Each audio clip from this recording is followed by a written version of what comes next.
Now available in paperback and e-readers, E-Steam Essential, The Dealer's Diva reaches a turning point in her life with this powerful E-Steam series story.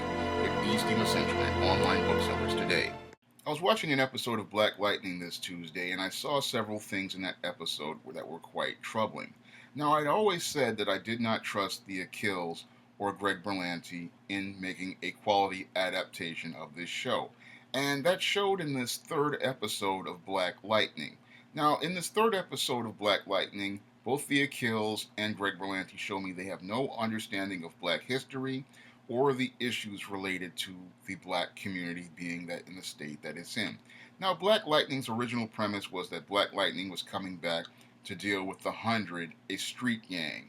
And in this premise, we were supposed to see this neighborhood that was supposed to be crumbling and falling apart, in this community that was suffering as a result. But when I looked at this third episode, I began to understand that these people have no understanding of the real issues in the black community. Now, this episode opens up in this church where they're having the funeral for the mother who was killed by Lala in the second episode. And after the funeral, we have this black pastor who says he's going to lead a march down the street to take the streets back from the 100. Now, there's a red flag there because we have this pastor here. He's talking about doing this thing where he's going to march, but then we have Tobias Whale saying he's against the march. And as the episode progresses, what happens is Tobias Whale, instead of trying to deal with things by himself, we have him driving down the street to this place where this black female is. And when they do that, what they're doing is they're emasculating Tobias Whale. Now that shows is par for the course because Greg Berlanti has serious issues with black men, and if he can find a way to emasculate a black man, he will do so. And that's what he did when he introduced this black female and made her the boss over Tobias Whale.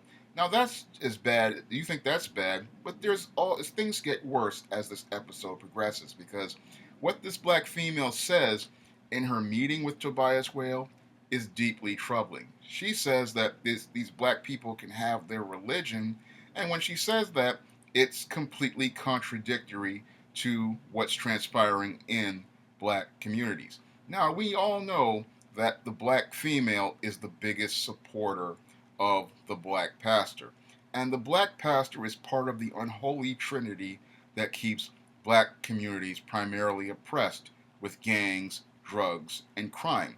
So, in this episode, the Akils give the black pastor a complete pass for all of his historical treachery by trying to omit him from the narrative of the declining state of the black community. Because the declining state of the black community is partially his fault. He's 1/3 responsible for the dysfunctional state of the black community, but this show gives him a complete pass.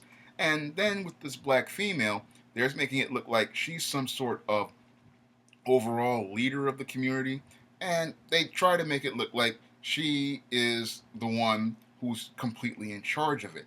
But again, that shows that they have no real understanding of things because the black female is the lowest person on the totem pole in this unholy trinity because it's the black female, the black pastor, and the white liberal that lead to most black communities being in a dysfunctional state that they're in. And this show gives the black pastor a pass, and then they try to elevate the black woman and make it like the black woman is God. So I'm looking at this whole episode, and it's showing me that most of the writers of this show have no real understanding of why this city is being overrun by this 100 gang. The real reason why this city would be overrun by this 100 gang is because most of the black females sided with the white feminist movement, and because they sided with the white feminist movement, they agreed to go in with white welfare policies by liberals, which was designed to take the man out of the household,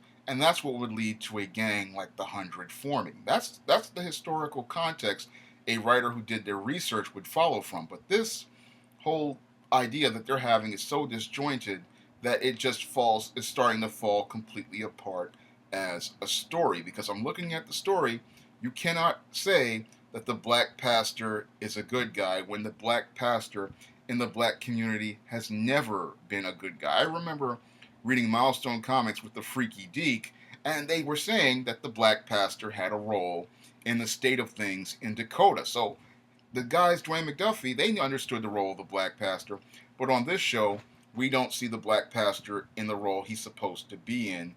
We would think that the black pastor would be there going along with Tobias Whale, not working against him. That's just contradictory as I saw it. And when I look at the black female, she's put in this position like a lot of these hoteps and pro-blacks have her as this black woman as God.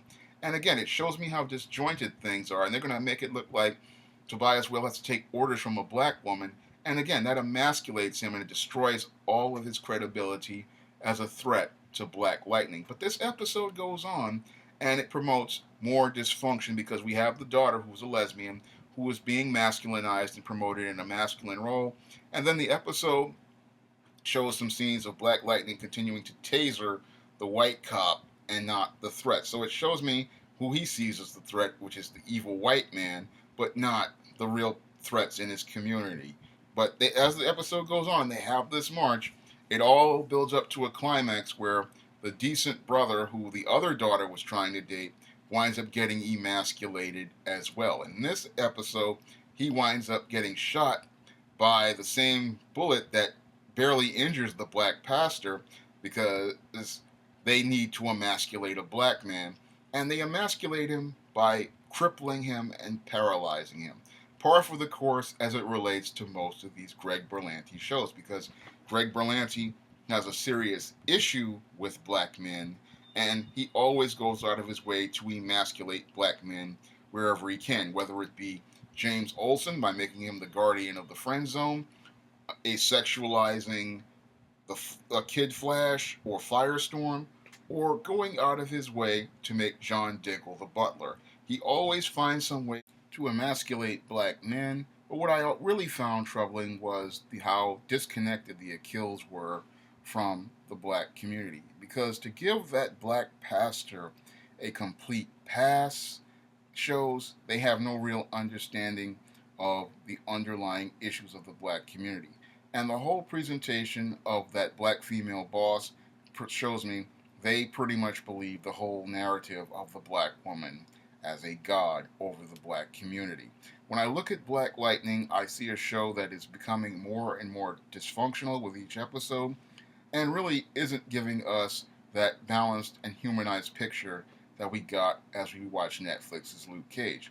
Netflix's Luke Cage made efforts to elevate the source material in its adaptation, but Black Lightning looks like a show that really makes no effort to try to take this material to the next level.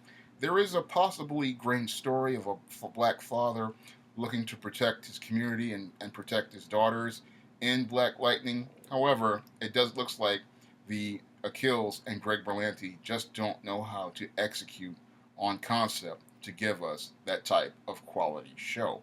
If you'd like to see me make more videos like this, you can donate to my Patreon by clicking the link in the description box. And if you want to try some of my SJS Direct Fantasy series, like the ISIS series, the E-Steam series, The Temptation of John Haynes, or any other SJS Direct titles, you may do so by clicking the link in the description box to Amazon.com. That's all I have to say for this video. You can comment, rate, and subscribe.